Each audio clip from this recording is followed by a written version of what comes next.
कि जिस तरीके से आरोप सिद्ध हुए हैं, कन्विक्शन हुआ है, इंडाइटमेंट हुआ है,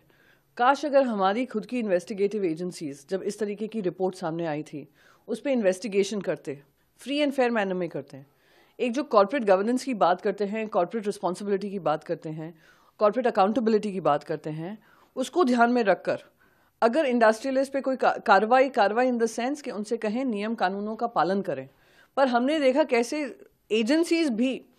उनको डिफेंड करने में लगी हुई थी। सेबी आज तक उन पे आरोप नहीं सिद्ध कर पाई है, बल्कि दूसरे कोर्ट्स में वो आरोप सिद्ध हो गए हैं। उन पे कहा जा रहा है लाखों करोड़ों उन्होंने खर्च किए हैं ब्यूरोक्रेसी में, गवर्नमेंट ऑफिशियल्स पे कॉन्ट्रैक्ट्स लेने के लिए,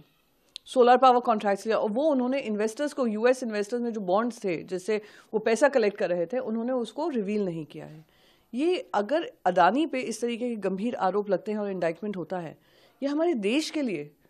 देश की क्रेडिबिलिटी के ऊपर प्रश्न चिन्ह उठता है। सालों से कमाई हुई क्रेडिबिलिटी, सालों से कमाई हुई इज्जत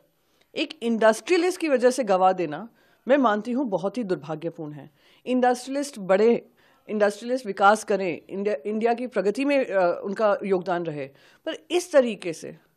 जो इंडिया में ही इन्वेस्टिगेशन होना चाहिए था, आज विदेशों में डंका बज रहा है। ये बेहद ही शर्मनाक है, दुखद है, और मैं उम्मीद करती हूँ कि without losing any more time Indian agencies थोड़ा स्पाइन दिखाकर उनको सही कॉर्पोरेट गवर्नेंस के अंतर्गत उनसे अकाउंटेबिलिटी मांगेंगी। और ये कौन से गवर्नमेंट ऑफिशियल्स हैं जिनको ब्राइब दे देकर आज यहाँ तक पहुँचाया कि उनके पास इतने कॉन्ट्रैक्ट्स हैं कि दुनिया भर के सबसे अमीर आदमी बन चुके हैं।